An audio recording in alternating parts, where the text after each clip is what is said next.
कबीर एकटक mirror wall से doctors के बीच घिरी माही को देख रहा था। उसको इतना परेशान देखकर सुमित ने अभिनव को फोन लगाया।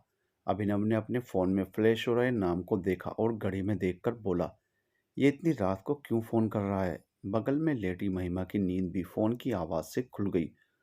कौन है? किसका फोन है? आप उठाते क्यों नहीं? महिमा बोली। सुमित का है। सुमित का? हाँ, अरे उठाइए ना जल्दी। वैसे भी वो कबीर के साथ यूएस में है, वहाँ दिन होगा। हो सकता है कोई ज़रूरी बात हो। महिमा ने कहा तो अभिनव ने आखिरी रिंग में फ़ोन उठा लिया। सुमित, क्या बात है? सब ठीक है?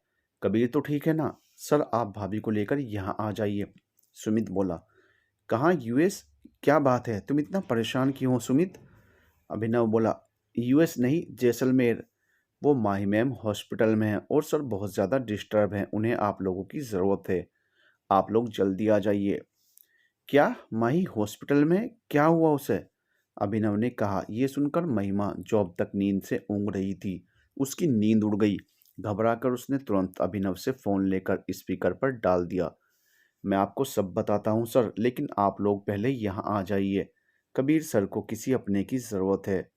सुमित, कबीर को फ़ोन देना। महिमा की आवाज़ आई। जी भाभी, सुमित ने कहा और कबीर के पास आया। उसने कबीर की ओर फ़ोन बढ़ा दिया। कबीर ने उसे देखा तो सुमित ने फ़ोन लेने का इशारा किया। कबीर ने फ़ोन कान से लगाकर बड़ी मुश्किल से कहा, हेलो कबीर। वहाँ से महिमा की आवाज़ आई। भाभी माँ, भाभी माँ। वो माही। कबीर का गला भराया, वो कुछ बोल ही नहीं पाया। कबीर, कुछ नहीं होगा उसे, कुछ नहीं होगा। तुम जैसा प्यार करने वाला पति जब उसके साथ है तो कुछ कैसे होगा उसे? तुम घबराओ मत, हम कुछ ही घंटों में तुम्हारे पास होंगे, समझे? बिल्कुल मत घबराना, हिम्मत से काम लो, हम आ रहे हैं।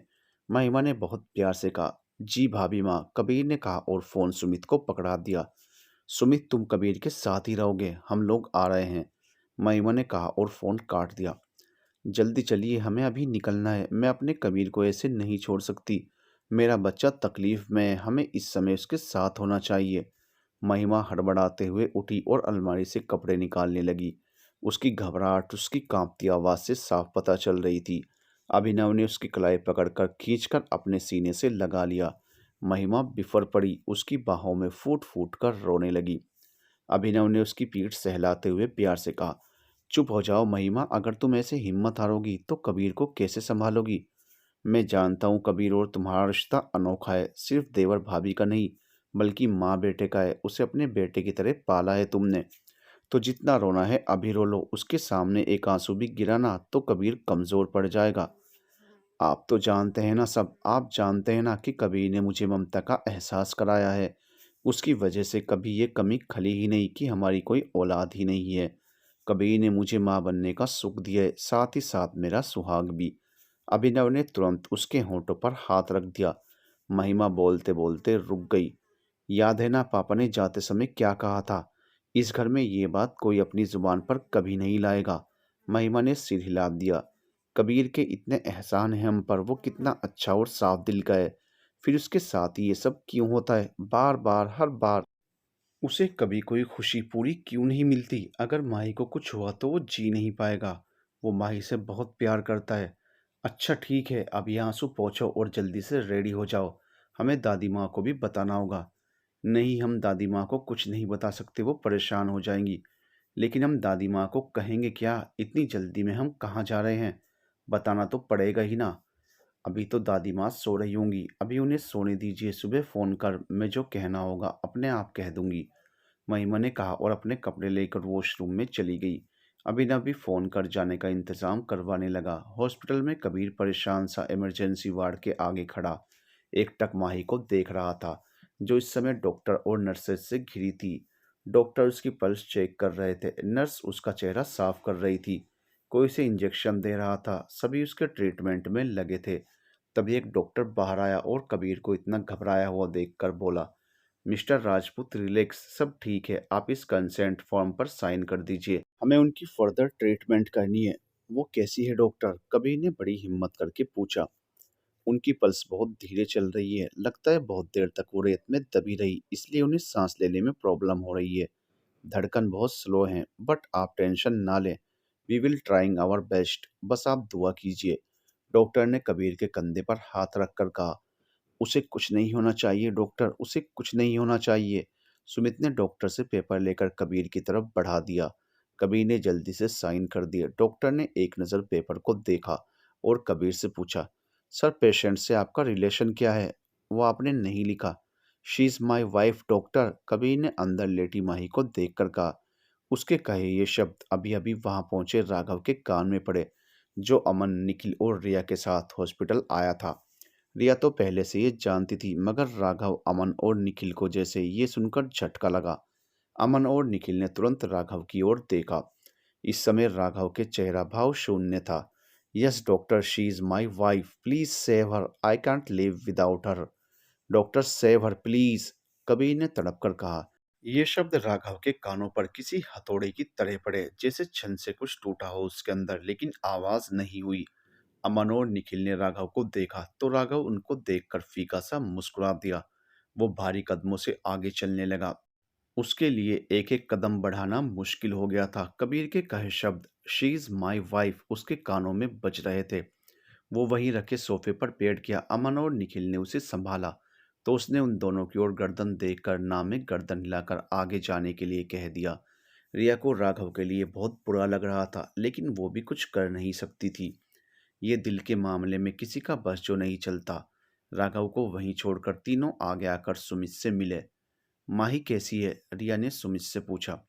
मैम का ट्रीटमेंट चल रहा है, सुमित ने इतना जवाब दिया और कबीर के पास चला गया।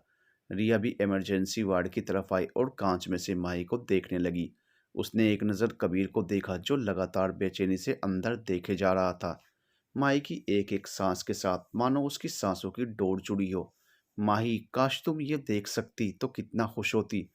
तुम देखती कि कबीर तुमसे कितना प्यार करने लगा है। रिया ने मन ही मन कहा, फिर एक नज़र राघव को देखा और उसके पास आकर बैठ गई। अमन और निखिल भी उसके पास ही बैठे थे। उनसे राघव से कुछ कहते ही नहीं बन रहा था। क्या कहें, क्या दिलासा दें, उन्हें समझ नहीं आ रहा था। उसके मन के हाल को रिया बहुत अच्छे से समझ रही थी। जिस इंसान पर हमने हमेशा ही अपना अधिकार समझा हो और एक दिन पता लगे कि वो तो अपने जीवन के सारे अधिकार पहले से ही किसी और को दे चुका है, तो एक धक्का सा लगता है हमारे मन को।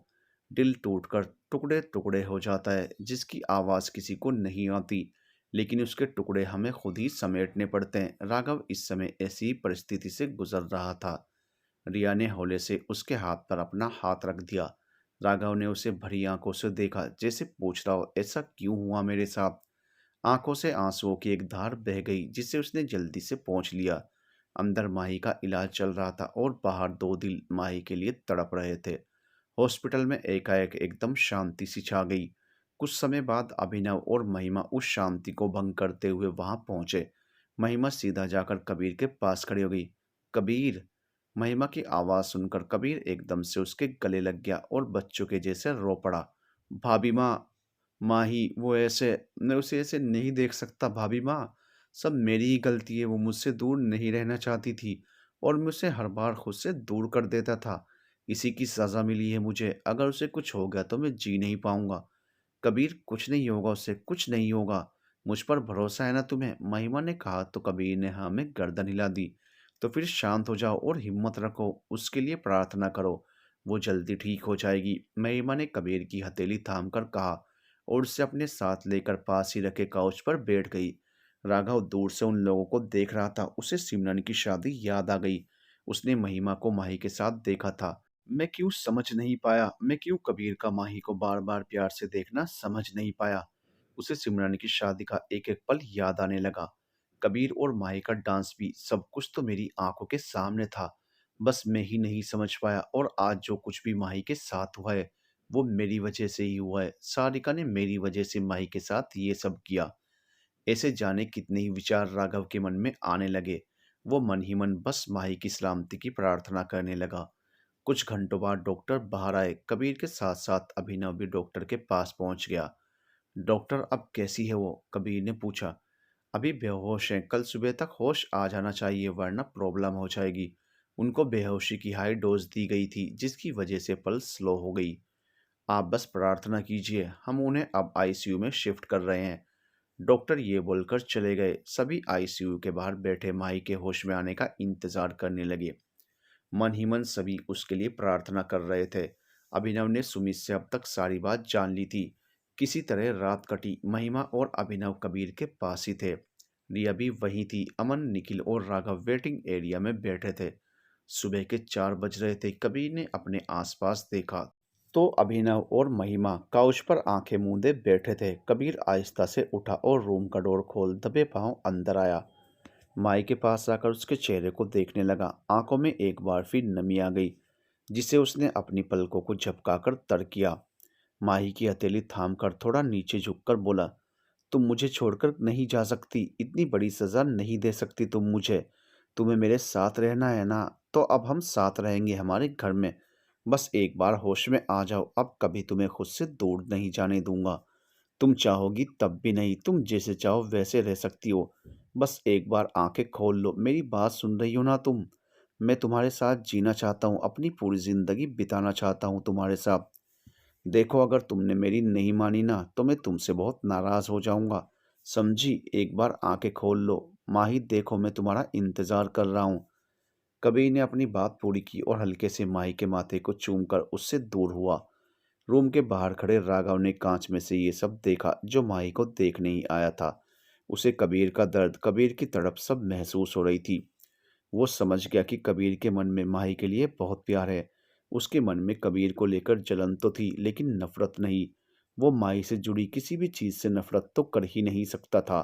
राघव ने किसी का हाथ अपने कंधे पर महसूस किया, तो उसने पलट कर देखा। वो रिया थी। वो अपनी भरी आंखों से मुस्कुरा दिया। उसे ऐसे देखकर रिया की भी आंखें भर आई। राघव, तुम पहले से सब जानती थी ना? रिया कुछ बोलती उसके पहले ही राघव ने कहा, हाँ, और इसीलिए तुम्हें झूठी उम्मीद लगाने से आगाह कर रही थी।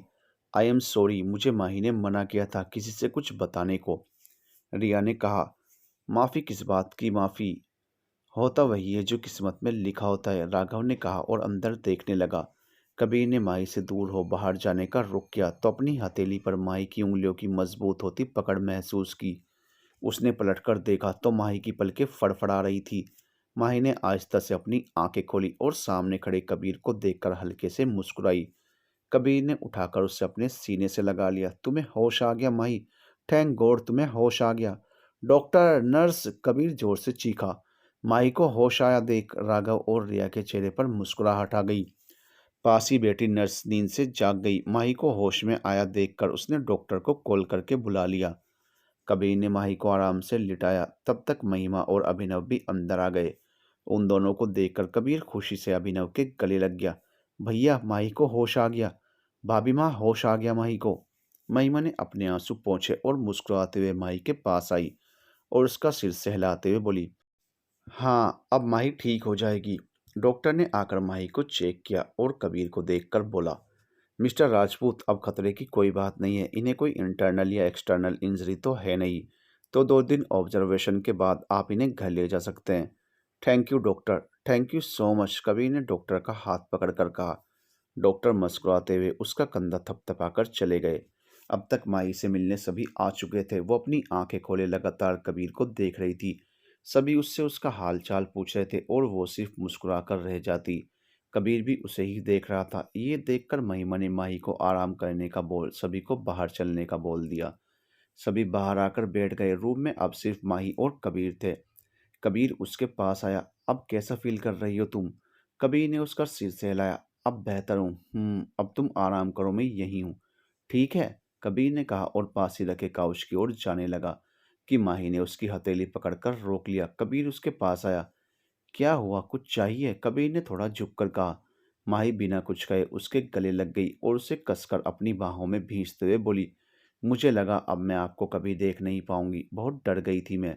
मरने से डर नहीं लगता मुझे, आपसे दूर जाने के ख्याल से डर लगता है, इसलिए बहुत डर गई थी मैं। लेकिन दिल के किसी कोने में विश्वास था कि आप मुझ तक जरूर पहुंचोगे, ढूंढ लोगे मुझे। डर तो मैं भी गया था माही, डरा दिया था तुमने मुझे। तुम्हें पल पल खो देने का डर मौत से भी बदतर था। अगर तुम्हें कुछ हो जाता तो मैं क्या करता, लेकिन अब सब ठीक है, तुम चिंता मत करो। अब तुम्हें खुद से कभी दूर नहीं करूंगा, चाहे जो हो। अब तुम हमेशा मेरे साथ रहोगी। कबीर ने कहा तो माही के चेहरे पर हल्की मुस्कुराहट आ गई। आप सच कह रहे हैं? हाँ, एकदम सच। कबीर उससे अलग होकर बोला। अब तुम आराम करो, ठीक है? कबीर ने उसे फिर से लिटा दिया और खुद काउच पर जाकर बैठ गया। माही ने मुस्कुराते हुए कबीर को देखते देखते अपनी आंखें बंद कर ली। तुम फिर से यहाँ खड़े होकर क्या देख रहे हो राघव?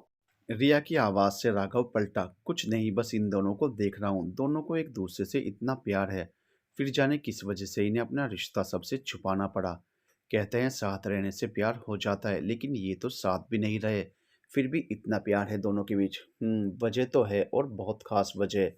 लेकिन क्या फ़र्क पड़ता है इससे? सबसे ज़्यादा इम्पोर्टेंट ये है कि दोनों के बीच प्यार बहुत गहरा है। रिया ने राघव की ओर देखकर कहा। राघव कुछ सोचकर एकदम से रिया का हाथ पकड़कर उसे वहां से अलग दूसरी ओर ले आया। इधर कबीर ने जब माही को नींद में देखा तो बाहर आया। महिमा और अभिनव पास ही पड़े काउच पर बैठे थे।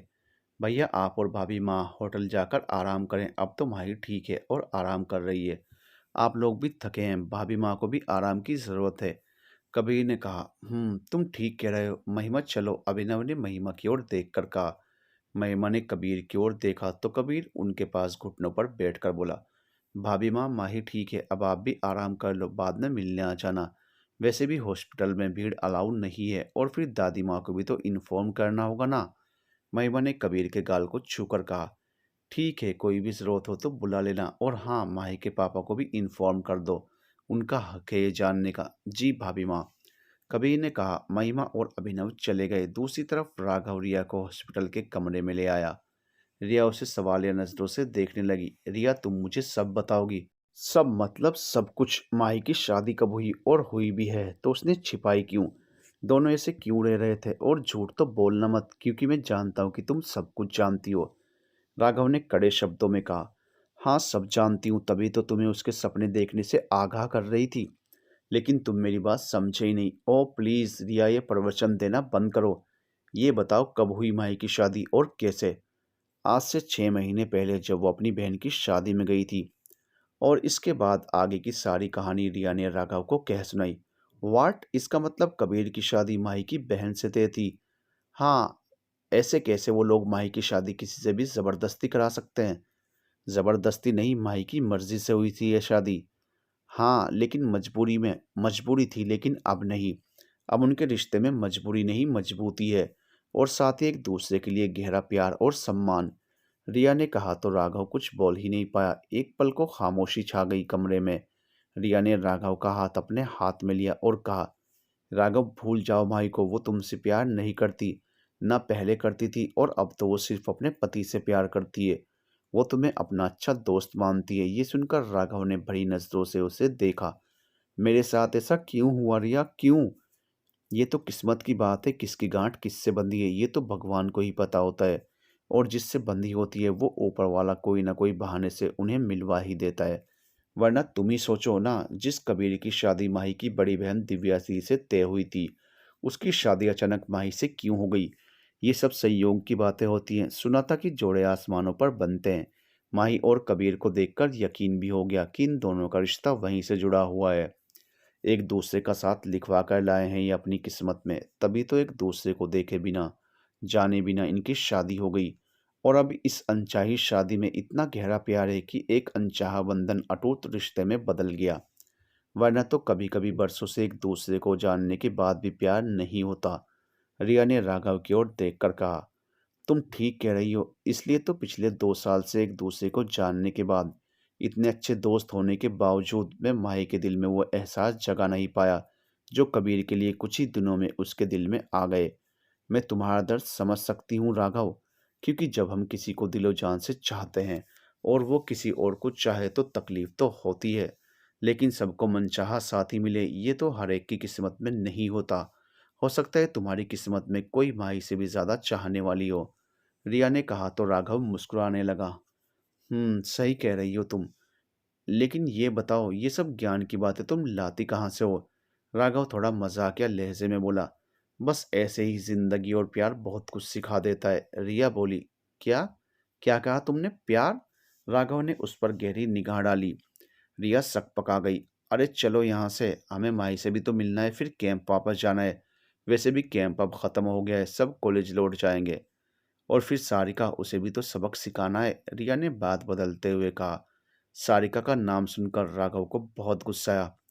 हाँ, उस सारिका को तो मेरे सवालों के जवाब देने होंगे। ऐसे तो जाने नहीं दूंगा उसे, राघव ने कहा और दोनों माही से मिलने उसके रूम की ओर जाने लगे। चलते चलते रिया ने एक नज़र राघव को देखा, फिर कुछ सोच कर मुस्कुराकर आगे देखने लगी। रिया और राघव माही से मिलने रूम में आए। उन्हें देखकर कबीर उठकर उनके पास आया। उसने एक नज़र राघव को देखा, फिर रिया को देखकर कहा, आप लोग गए नहीं अभी? मिस्टर राजपूत, हमने सोचा जाने से पहले एक बार माही से मिल लें। रिया बोली, वो तो सो रही है। कबीर ने कहा, कोई बात नहीं, हम चलते हैं, राघव ने कहा और कबीर की ओर देखकर बोला, सॉरी मिस्टर राजपूत, मेरी वजह से ये सब। अपने आप को इतनी इम्पोर्टेंस मत दो, ये तो उस लड़की का दिमाग खराब था। वैसे तुम थोड़ा बचकर रहना उससे। कबीर ने उसे घूर कर देखा। कबीर की अकड़ देखकर और अंदाज देखकर राघव को कुछ बोलते ही नहीं बना। वहीं रिया ये देखकर मंद मंद मुस्कुराने लगी। कॉन्ग्रेचुलेशन मिस्टर राजपूत, मुझे आज ही पता चला कि आपका और माही का रिश्ता क्या है। राघव ने उसकी ओर हाथ मिलाने के लिए हाथ बढ़ाया। थैंक्स, कबीर ने कहा, लेकिन राघव से हाथ नहीं मिलाया। ये देखकर राघव ने अपना हाथ वापस पीछे लिया। उन दोनों को ऐसे बात करते देख रिया तुरंत बोली, मिस्टर राजपूत, तो अब हम चलते हैं, हम माही से बाद में मिल लेंगे। और 2 दिन बाद तो वो दिल्ली आ ही जाएगी। कबीर ने सिर्फ सिर हिला दिया। दोनों बाहर आ गए। बाहर आकर राघव ने एक गहरी सांस ली। यार क्या आदमी है ये, कितनी अकड़ है इसमें। और घूर तो ऐसे रहा था मुझे जैसे आंखों से ही निकल जाएगा। जाने माही इसे कैसे झेलती है, राघव बोला। उसकी बात सुनकर रिया खिलखिला उठी। अच्छा, तुम्हें बहुत हंसी आ रही है, राघव ने रिया को घूरते हुए कहा। हंसू नहीं तो क्या करूं, शक्ल देखिए अपनी, कबीर के सामने कैसे चुप लग गई थी। यार उससे डरता नहीं हूं मैं, लेकिन उसकी पर्सनैलिटी ही कुछ ऐसी है कि मैं खो गया था उसके ओरा में। ये तो तुमने बिल्कुल सही कहा, तभी तो माही को उससे प्यार हुआ और वो भी माही को बहुत चाहते हैं। तो माही को उसे झेलने की जरूरत नहीं है। अच्छा, तुम बड़ी साइड ले रही हो उसकी, राघव ने उसे घूरते हुए कहा। लेनी तो पड़ेगी ना, मेरे जीजा जी जो ठहरे, तुम तो मेरे कोई नहीं लगते। अच्छा, मैं कोई नहीं लगता, बताओ अभी क्या लगता हूँ मैं तेरा। ये बोलकर राघव ने उसकी गर्दन में हाथ डालकर उसे दबोच लिया और दोनों ऐसे ही लड़ते मस्ती करते वहां से चले गए। जब माही की नींद खुली तो सामने बैठे कबीर को देखकर चेहरे पर मुस्कुराहट आ गई। माही उसे अपलक देखने लगी। कबीर अपने फोन में बिजी था। कबीर ने अचानक से नजरें उठाकर उसकी ओर देखा तो पहले खुद को देखती माही को देखकर उसने भवें उचकाकर इशारे में पूछा, क्या है। माही ने नाम में गर्दन हिला दी। कबीर फिर से अपने फोन में लग गया और माही की नजरें फिर से उस पर टिक गई। कबीर को ऐसे निहारना उसे सुकून दे रहा था। रिया और राघव कैंप पहुंचे। कैंप वापस दिल्ली जाने के लिए रेडी था। अमन और निखिल ने राघव का सामान पैक कर लिया था। चल भाई, निखिल बोला। राघव ने हाँ में गर्दन हिला दी। उसने इधर उधर नजरें घुमाई। उसे सारिका सबसे अलग खड़ी नजर आई। रुक, मैं अभी आता हूँ, राघव ने कहा और सारिका के पास आया। राघव को देखकर सारिका नजरें चुराने लगी। क्या हुआ, मुझसे नजरें नहीं मिला पा रही हो, राघव ने कहा तो सारिका ने कोई जवाब नहीं दिया। क्यों किया तुमने ऐसा, जवाब तुम जानते हो। अच्छा, लेकिन तुम भी तो जानती थी कि मैं तुमसे प्यार नहीं करता। हाँ, क्योंकि तुम तो माही के दीवाने हो, लेकिन वो भी तो तुमसे प्यार नहीं करती। उसका तो उस कबीर से चक्कर चल रहा है, बहुत सती सावित्री बनती है और एक शादीशुदा मर्द फांस रखा है। सारिका गुस्से में बोली, सारिका तरस आ रहा है मुझे तुम पर, तुम माही को समझ ही नहीं पाई। एक लड़की होकर भी तुम दूसरी लड़की को इतना गलत कैसे समझ सकती हो। वैसे भी मेरे और माही के बीच तो कोई नजदीकियां भी नहीं थी। तुमने अपनी जलन में उसकी जान लेने की कोशिश की है, तुम्हें इसका कोई पछतावा नहीं है। तुमने ये सब मेरी वजह से किया ना। तो मैं तुम्हें बता दूं, प्यार करना तो दूर, अब हम दोस्त भी नहीं है, राघव ने गुस्से से कहा और जाने लगा। फिर कुछ कदम चलकर रुक गया। वो पलटकर सारिका के पास आया।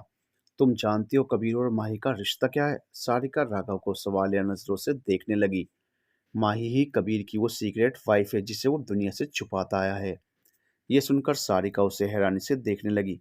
यस, सही सुना तुमने, कबीर और माही हस्बैंड वाइफ हैं, राघव ने कहा और वहां से चला गया। सारिका उसे जाता देखती रह गई। 2 दिन बाद कबीर माही को लेकर घर आ गया। अभिनव और महिमा भी साथ थे। दादी माँ को और अरोड़ा जी को खबर कर दी थी, वो लोग आज माही से मिलने आने वाले थे। कबीर माही की देखभाल में लग गया था। उसकी दवाई, उसका खाना पीना, सबका ख्याल रखता। सिमरन और अर्जुन को जब पता चला तो वे भी माही से मिलने आए। शाम के समय माही बिस्तर पर बैठी अपनी बुक पढ़ रही थी और कबीर अपने टैब में लगा हुआ था। उसी समय उनके कमरे का दरवाज़ा खोलकर महिमा के साथ दादी माँ भी अंदर आई। दादी माँ, माही की आवाज़ सुनकर कबीर ने भी टैब से नजरें हटाकर दरवाजे की ओर देखा। वो भी उठ खड़ा हुआ। दादी माँ माही के पास आई और प्यार से उसका सिर सहलाते हुए बोली, कैसी हो बेटा? मैं ठीक हूँ दादी माँ, आप कैसी हो? आपको भी परेशान कर दिया ना मैंने? क्या हम और तुम अलग हैं? हम एक परिवार हैं बेटा, तुम्हें कुछ होगा तो तकलीफ तो सबको होगी ना। दादी माँ माही का गाल छूकर बोली। जी दादी माँ, माही ने जवाब दिया। वैसे कोई और भी है जो तुमसे मिलने आया है? दादी माँ बोली और महिमा की ओर देखकर मुस्कुरा दी। कबीर भी उन्हें देखने लगा। कौन? माही ने पूछा। हम, दिव्या ने अरोड़ा जी के साथ अंदर आते हुए कहा। उन दोनों को देखकर माही के चेहरे पर मुस्कान खिल गई। अपने पापा को देखकर वो भावुक हो गई। अरोड़ा जी ने उसे अपने सीने से लगाकर कहा, हम तो डर ही गए थे मेरी बच्ची। ये तो कबीर का जितना धन्यवाद दूं उतना कम है कि उसने तुम्हारी जान बचा ली। अरोड़ा जी की भी आंखें नम हो गई। उन्होंने हल्के से अपनी आंखें पोंछ ली और माही का माथा चूम कर उससे दूर हुए और कबीर की ओर मुखातिब होते हुए बोले, thank you Kabir, thank you so much. उन्होंने कबीर के आगे हाथ जोड़ लिए। कबीर ने तुरंत उनका हाथ पकड़ लिया और झुककर उनके पैर छूकर बोला, ये तो मेरा फर्ज था पापा। माही मेरी पत्नी है, उसकी सुरक्षा की जिम्मेदारी मेरी है। मैंने कोई अनोखा काम नहीं किया। अरोड़ा जी ने आगे बढ़कर कबीर को गले से लगा लिया। खुश रहो बेटा, खूब खुश रहो। माही उन दोनों को अपनी भरी नजरों से देख रही थी। उसकी नजरें उनसे हटकर दिव्या पर गई। वो भी मुस्कुराते हुए उन्हें ही देख रही थी। वो माही को देखकर उसके पास आई और उसे गले लगाकर बोली, जल्दी से ठीक हो जाना, ठीक है? जी दीदी, माही ने मुस्कुराते हुए कहा और कबीर की ओर देखकर बोली, थैंक यू कबीर। कबीर भी मुस्कुरा कर रह गया, लेकिन कबीर और दिव्या को देखकर माही के जहन में एक बार फिर पुरानी बातें आ गई। उसके चेहरे के भाव बदले और मन खट्टा हो गया। अच्छा अब तुम आराम करो, हम चलते हैं, दादी माँ ने कहा। जी चलिए, अरोड़ा जी ने कहा और एक कर सभी कमरे से बाहर चले गए। दिव्या माही को एक बार फिर गले लगकर बोली, जल्दी से ठीक हो जा, फिर एक इम्पोर्टेंट बात करनी है तुझसे। उसने कबीर की ओर देखकर कहा और माही से अलग हुई। चल अब तो आराम कर, बाय। दिव्या चली गई, लेकिन माही के मन में फिर से सवाल छोड़ गई। चलो अब तुम भी लेट जाओ, कबीर ने उसे लिटाया। उसकी आवाज़ से माही की तंद्रा टूटी। माही मुंह बनाकर बोली, मैं इतनी भी कमज़ोर नहीं हुई हूँ, अब मैं बिल्कुल ठीक हूँ। आपने तो मुझे बीमार ही बना कर रखा है। बिल्कुल बच्ची हो तुम, उनकी तरह ही ज़िद करती हो। कबीर उसके सिर पर टैप कर बोला, बच्ची नहीं हूँ मैं, आई एम एडल्ट। माही बोली, हाँ पता है कितनी बड़ी हो तुम, इतनी कि तुम्हें कोई भी बेवकूफ़ बना सकता है। अब कोई विश्वास जताकर विश्वासघात करे तो सामने वाला तो बेवकूफ़ बन ही जाएगा। लेकिन हम बेवकूफ़ हैं, ये हमारी गलती नहीं बल्कि सामने वाले की है कि उसने हमारा विश्वास तोड़ा। जो भरोसा एक बार टूट गया वो दोबारा नहीं जुड़ता। माई खोए हुए ही दार्शनिक अंदाज में बोली, ओ मैडम फिलोसफर, ज़्यादा फिलोसफी मत झाड़ो वरना दिमाग घुटने से बाहर आ जाएगा तुम्हारा। कबीर ने कहा तो माई का पूरा मुंह खुल गया। क्या? क्या कहा आपने? मेरा दिमाग घुटने में है? आप मजाक उड़ा रहे हैं मेरा? कबीर मंद मंद मुस्कुराने लगा। माही ने कुशन उठाकर कबीर के ऊपर फेंक दिया। कबीर ने तुरंत उसे कैच कर लिया। जाओ, मैं आपसे बात नहीं करती। माही रूठते हुए बोली, कहा ना बच्ची हो तुम, बात बात पर रूठ जाती हो। कबीर तकिया बेड पर रखते हुए बोला, मैं अब आपकी कोई बात नहीं मानूंगी। माही मुंह फेर कर लेट गई और कबीर मुस्कुराते हुए सोफे पर बैठ गया। कुछ दिन बीते, माही अब ठीक हो गई थी। महिमा, दादी माँ, दिव्या और अरोजी सभी इंदौर वापस लौट गए थे। आज एक हफ्ते बाद माही कॉलेज जाने के लिए रेडी हो रही थी। कबीर उसके पास आया और बोला, अब तुम्हें हॉस्टल में रहने की ज़रूरत नहीं है, तुम मेरे साथ इसी घर में रहोगी। माही हैरानी से उसे देखने लगी। क्या? ऐसे क्यों देख रही हो? आपको देख रही हूँ। आपने ये डिसीजन इसलिए लिया ना क्योंकि मेरे साथ वो हादसा हुआ। तुम भी तो हॉस्टल में नहीं रहना चाहती, मेरे साथ ही रहना चाहती हो। हाँ चाहती हूँ और पूरे दिल से चाहती हूँ, लेकिन आप नहीं चाहते ना ऐसा। तुमसे ऐसा किसने कहा कि मैं नहीं चाहता? मैं कह रहा हूँ ना कि तुम मेरे साथ रहोगी। अगर मेरे साथ वो हादसा नहीं होता तो आप ये कभी नहीं कहते, है ना? हाँ, क्योंकि मैं अब कोई रिस्क नहीं ले सकता। मेरी मानिए, आपने जो पहले सोचा था वही ठीक है। मैं हॉस्टल में ही रहूंगी। तुम क्यों जिद कर रही हो माही? पता है कितना डर गया था मैं। अब मैं तुम्हारे हवाले से बिल्कुल भी ढील नहीं देना चाहता। आप क्या हर समय मेरे साथ रहेंगे? और वैसे भी आप सिर्फ इस हादसे की वजह से मुझे साथ रहने के लिए कह रहे हैं, वरना तो मैं हॉस्टल में ही रहती। कबीर ने कोई जवाब नहीं दिया। आप मेरी फिक्र मत कीजिए, मैं अपना ख्याल रख लूंगी, माही ने कहा और कबीर को देखने लगी। प्लीज़ एक बार कह दीजिए कि माही इस हादसे की वजह से मैं तुम्हें अपने साथ रहने के लिए नहीं कह रहा हूँ। मैं तुम्हें दिल से अपने साथ रखना चाहता हूँ। प्लीज़ बोलिए। माही मन ही मन सोचने लगी। चलो मैं तुम्हें कॉलेज छोड़ दूँ, कबीर ने कहा और आगे बढ़ गया। माही फीका सा मुस्कुरा दी और उसके पीछे पीछे चलने लगी। आप कब समझोगे मेरे दिल की बात? माही मन ही मन बोली। कबीर ने माही को उसके कॉलेज छोड़ा और खुद ऑफिस आ गया। ऑफिस में उसकी 2-3 मीटिंग शेड्यूल थी जो कि पिछले दिनों नहीं हो पाई थी। कबीर सारा दिन उनमें ही बिजी रहा। रात को जब घर आया तो खाली घर खाली कमरा उसे काटने को दौड़ रहा था। उसका मन ही नहीं लग रहा था। कितनी जिद्दी हो माही तुम, पहले तो खुद मेरे साथ रहना चाहती थी और अब जब साथ रखना चाहता हूँ तो मना कर रही हो। पता नहीं क्या चल रहा है तुम्हारे दिमाग में। ये लड़कियां इतनी कॉम्प्लिकेटेड क्यों होती है? इन्हें समझना इतना मुश्किल क्यों होता है? कबीर बड़बड़ाया और फोन निकाल कर माही को फोन लगा दिया। माही ने दूसरी रिंग में ही कॉल रिसीव कर लिया। तुम ठीक हो? कबीर ने सीधा सवाल किया। जी। दोनों तरफ कुछ देर के लिए खामोशी छा गई। कितनी बातें अनकही रह गई दोनों के बीच। कितना ज़रूरी होता है कभी कभी खुलकर बोलना। आज बहुत बिजी रहे क्या? वो meetings, conference, presentation and all. काफ़ी पेंडिंग वर्क था, लेकिन तुम्हें कैसे मालूम? दिन भर में आपका एक भी कॉल नहीं आया ना, इसलिए। ओह सॉरी माही, तुम्हें कॉल नहीं कर पाया। आपको एक बात कहूँ? हाँ बोलो। हमारा रिश्ता सॉरी और थैंक यू से परे है, तो इन फॉर्मेलिटीज़ की ज़रूरत नहीं है। अब मैं एक बात कहूँ? कबीर बोला। क्या कुछ ऐसा है जो तुम मुझसे कहना चाहती हो, कुछ पूछना चाहती हो और कह नहीं पा रही हो? हाँ, कहना तो बहुत कुछ है, बहुत कुछ पूछना भी है, लेकिन डर लगता है कि अगर मन के सारे भेद खुल गए तो कहीं सब कुछ बिखर ना जाए। इसलिए जो है जैसा है उसी में जीना सीख लेना चाहिए। मन का भ्रम भी रह जाता है और तकलीफ भी नहीं होती। माही ने मन ही मन कहा। हेलो माही, तुम सुन रही हो ना?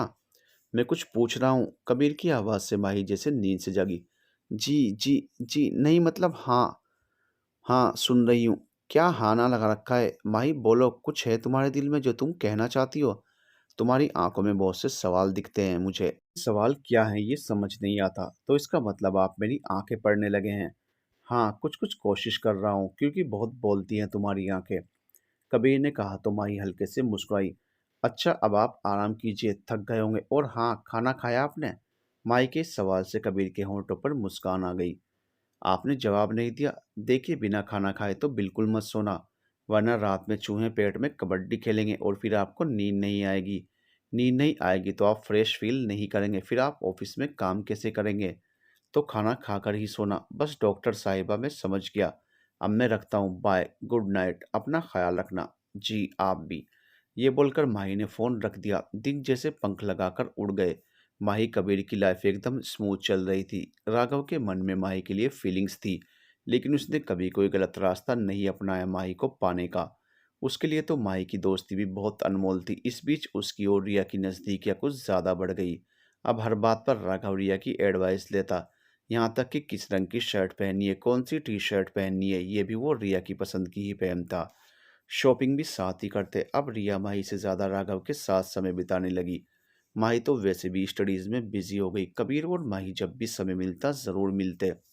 दोनों घंटों घूमते, खूब सारी बातें करते, लेकिन कुछ बातें थी जो दोनों के बीच अब भी अनकही थी। एक दिन रिया और राघव एक रेस्टोरेंट में लंच करने आए। माही स्टडी में बिजी थी क्योंकि 10 दिन बाद उनके फाइनल एग्जाम्स जो थे। रिया को रेस्टोरेंट में कबीर और दिव्या नजर आए। वो उनके पास जाने वाली थी, लेकिन राघव ने रोक दिया, ये कहकर कि कोई पर्सनल बात होगी, बीच में डिस्टर्ब करना ठीक नहीं। रिया हॉस्टल आकर माही से बोली, माही दिव्या दी दिल्ली आई है, तुझे पता है? ये सुनकर माही चौंक गई। हाँ, मैंने और राघव ने उन्हें एक रेस्टोरेंट में कबीर के साथ देखा। रिया ने जैसे ही कहा, माही के दिल में एक टीस उठी। क्या हुआ? तुझे तो पता ही होगा, दी यहाँ है। रिया ने उसके कंधे पर हाथ रखकर पूछा। हाँ हाँ, दी ने बताया था, वो किसी काम से आई हैं। वो कबीर से भी इसी सिलसिले में मिल रही होंगी। माही बात संभालते हुए बोली। हाँ, मुझे भी लगा कि कोई सीरियस डिस्कशन चल रहा था दोनों के बीच। उनके एक्सप्रेशन भी बड़े सीरियस वाले थे। मैं तो जा रही थी उनसे बात करने, लेकिन राघव ने रोक लिया। कह रहा था हो सकता है कुछ इम्पोर्टेंट हो तो डिस्टर्ब करना ठीक नहीं।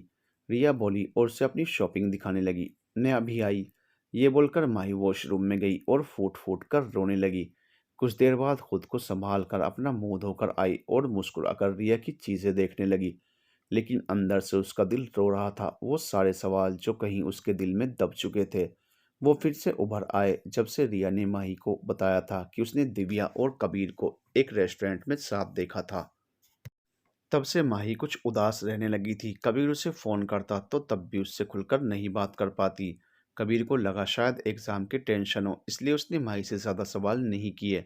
माही ने कई बार सोचा कि वो अपने दिल में उठ रहे सवालों का जवाब कबीर से साफ-साफ माँग ले, लेकिन कई बार होठों तक आते-आते शब्द अंदर ही अंदर बिखर जाते और माही कुछ बोल ही नहीं पाती। अपनी जान से प्यारी बहन से भी तो वो कुछ खुलकर नहीं पूछ पा रही थी।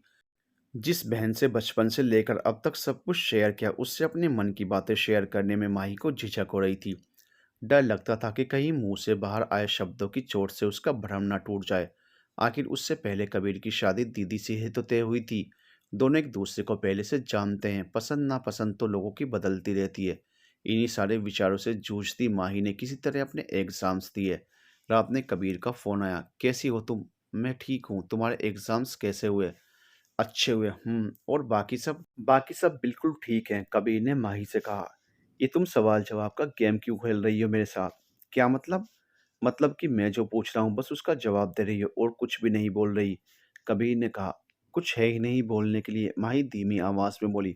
माही तुम ठीक हो? कबीर को अब उसकी चिंता होने लगी। जी मैं बिल्कुल ठीक हूँ, माही के जवाब से कबीर को कुछ राहत मिली। लेकिन माही के ऐसे बात करने पर उसे अब खींच हो रही थी। तो फिर अब आगे का क्या प्लान है? कबीर ने आगे पूछा। कुछ नहीं, आगे की पढ़ाई की प्रिपरेशन। तुम इंदौर नहीं जाओगी अपने घर? घर? हाँ मेरा घर। मुझे तो समझ ही नहीं आता कि मेरा घर कौन सा है। माही, जी मैं ठीक हूँ। अच्छा ठीक है, छोड़ो ये सब, कल तुम रेडी रहना, मैं तुम्हें लेने आ रहा हूँ। हमें कहीं जाना है। कहाँ? कल बताऊंगा, बाय। ये बोलकर कबीर ने फ़ोन काट दिया। माई बिस्तर पर बैठ गई और फ़ोन बगल के टेबल पर रखकर कुछ सोचने लगी। उसे ऐसे सोच में डूबे रिया ने देखा तो उसके बगल में बैठकर बोली, माही क्या हुआ, कहाँ खोई है तू? कहीं नहीं। माही अपने विचारों से बाहर आई। तो ऐसे क्यों बैठी थी? वो कल मुझे लेने आ रहे हैं, कहीं जाने का बोल रहे थे। ये तो अच्छी बात है ना, वैसे भी एग्जाम्स हो चुके हैं, सभी अपने घर जाने वाले हैं। कल मैं भी अपने घर चली जाऊंगी। मेरी मान, तू भी कबीर के घर चली जा, कुछ दिन उसके साथ भी रह ले, तुम दोनों को भी अकेले में टाइम स्पेंड करने का मौका मिल जाएगा। रिया उसके कंधे से कंधा मारकर शरारत से बोली, कबीर का घर? माही फीका सा मुस्कुराकर बोली, हाँ क्या हुआ, ऐसे क्यों बोल रही है? रिया ने उस पर गहरी निगाह डाली। नहीं ऐसे ही, चलो मुझे नींद आ रही है। माही बिस्तर पर लेट गई। Okay good night. रिया भी सो गई। रिया तो सो गई लेकिन माही तो अब भी अपने विचारों में गुम थी। इधर कबीर माही के मन में चल रही उथल पुथल से बेखबर कल के बारे में सोचकर खुश हो रहा था। सुबह कबीर तय समय पर माही को लेने आया। माही आकर गाड़ी में बैठ गई। उसने कबीर से कोई सवाल कोई बात नहीं की। कबीर ने उसे एक नज़र देखा और ड्राइवर को गाड़ी स्टार्ट करने का इशारा किया। कुछ ही देर में दोनों एयरपोर्ट पहुंचे। वहां कबीर का प्लेन उड़ान भरने के लिए रेडी था। हम कहाँ जा रहे हैं? माही ने प्लेन देखकर कहा। इंदौर, कबीर ने कहा और उससे आगे चलने का इशारा किया। माही अंदर आकर बैठ गई। उसने कबीर से उसके बाद कोई बात नहीं की। कबीर को उसका खुद से खिंचा खिंचा रहना समझ नहीं आ रहा था। उसने जानने की कोशिश भी की लेकिन माही की गोलमोल बातें उसे कुछ खास समझ नहीं आ रही थी। उसने सोचा शायद थकी हो, एग्जाम्स की वजह से स्ट्रेस हुआ होगा।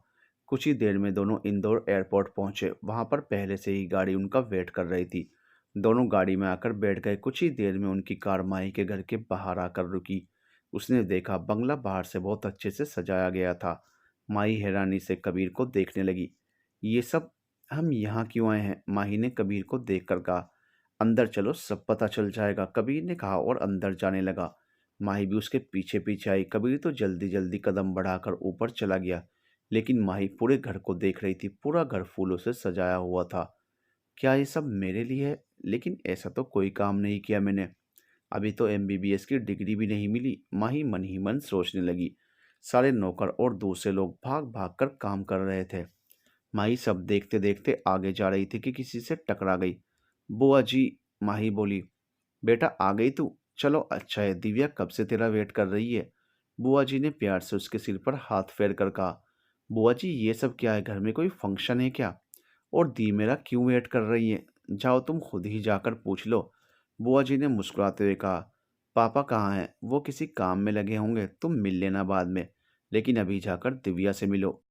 बुआ जी ने कहा तो वो दिव्या के कमरे की ओर जाने लगी। बुआ जी उसे मुस्कुराते हुए जाते हुए देखने लगी। माही के मन में अब भी कई सवाल थे जिनका जवाब वो चाहती थी दिव्या से, कबीर से, लेकिन यहाँ का माहौल देखकर जाने कि उसका मन एक अनजाने अंदेशे से बेचैन होने लगा। वो दिव्या के कमरे के पास आई, दरवाज़ा खोलने को हुई कि अंदर की आवाज़ें सुनकर उसके कदम ठिठके। कबीर, तुम नहीं होते तो मैं क्या करती, मेरी समझ ही नहीं आता। थैंक यू कबीर, मेरी ज़िंदगी, मेरा प्यार देने के लिए। आज हमारी शादी है और मैं बहुत खुश हूँ। जब दिव्या की आवाज़ कान में पड़ी तो उसका कलेजा कट के रह गया। ये सब तो किस्मत की बात है, किस्मत में था प्यार पाना तो मिल गया। मैंने ऐसा तो कुछ खास नहीं किया। कबीर की आवाज़ आई। माई को अब घबराहट होने लगी। नहीं कबीर, तुम नहीं होते तो ये सब पॉसिबल नहीं होता। शायद आज मैं जिंदा भी ना होती। दिव्या का गला भराया। माई से अब रहा नहीं गया। उसने हल्का सा दरवाज़ा खोलकर देखा तो दिव्या को किसी की बाहों में पाया। ये देखकर उसकी बेचैनी और बढ़ गई। ना चाहते हुए भी आंखों से आंसू निकलने लगे। उसका मन किया वहां से भाग जाए, लेकिन कुछ सोचकर रुक गई। नहीं, मैं ऐसे नहीं जी सकती। मुझे मेरे सवालों के जवाब चाहिए। क्यों किया मेरे साथ ऐसा दोनों ने? मन ही मन सोचकर माही ने एकदम से दरवाज़ा खोल दिया। दिव्या चौंक कर उस आदमी की बाहों से अलग हुई। माही भरी नज़र और गुस्से से दिव्या को देख रही थी और दिव्या उसे बहुत प्यार से। माही की नज़रें दिव्या से हटकर उसके बगल में खड़े उसका हाथ थामे अनजान इंसान पर गई, तो वो उसे असमंजस से देखने लगी। वहीं उसकी नज़रें उनसे कुछ दूरी पर खड़े कबीर पर गई, तो वो और हैरान हो गई। अरे माही, आना, अंदर आ, तुझे किसी से मिलवाना है, दिव्या ने मुस्कुराते हुए कहा। माही अभी भी कुछ समझ नहीं पा रही थी। वो कबीर को देख रही थी, जिसके चेहरे पर भी हल्की मुस्कान थी। दी, ये सब क्या है और घर में क्या हो रहा है? माही ने शांत मगर गंभीरता से पूछा। तेरे लिए सरप्राइज है। वैसे तो कबीर ने चाहा कि तुझे बता दिया जाए, लेकिन मैंने ही मना किया था कि जब तक तेरे एग्जाम्स नहीं होते तुझे कुछ ना बताएं। तुझे सरप्राइज देने का ख्याल दिमाग में आया, इसलिए कबीर से कहा कि तुझे बिना बताए सीधा यहाँ ले आए।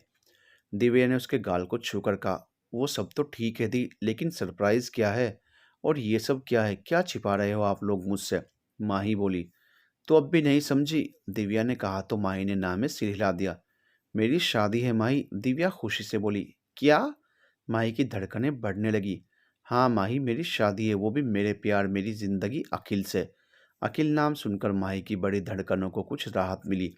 इतनी देर से अपने अंदर उठ रहे तूफान सवालों के लहरों को शांत कर उसने एक नज़र दिव्या के बगल खड़े अखिल को देखा, जो डील डोल में कबीर जैसा ही था। उसने कबीर की सी शर्ट पहन रखी थी।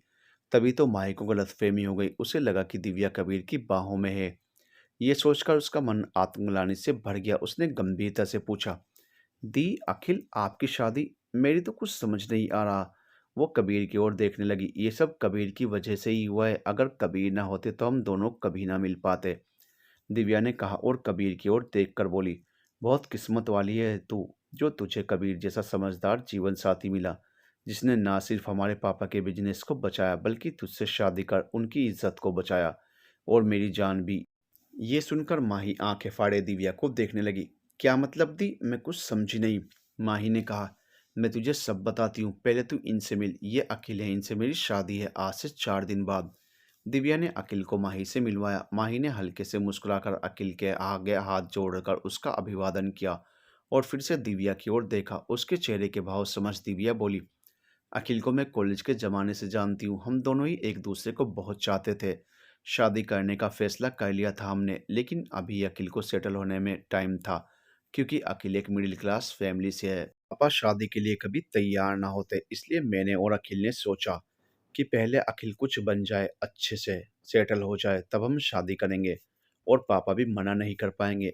लेकिन उससे पहले ही पापा को बिजनेस में लॉस हुआ और उन्हें कबीर से हेल्प लेनी पड़ी। लेकिन कबीर की दादी माँ की शर्त थी कि कबीर की शादी हमारे परिवार के लड़की से होने के बाद ही पापा को कबीर से मदद मिल सकती थी, और दादी माँ की शर्त के हिसाब से शादी भी तय हो गई। लेकिन मैं तो अखिल से प्यार करती थी, उसके बिना किसी और से शादी नहीं कर सकती थी। और शादी इतनी जल्दी में तय हुई कि मैं किसी से कुछ कह ना पाई, अखिल से भी नहीं। अंदर ही अंदर घुटती रही। बारात दरवाजे पर खड़ी थी और मैं बेबस। बहुत हिम्मत कर मैंने कबीर को मैसेज किया और मिलने बुलाया, और फिर दिव्या ये बोलकर अतीत की याद में खो गई। To be continued.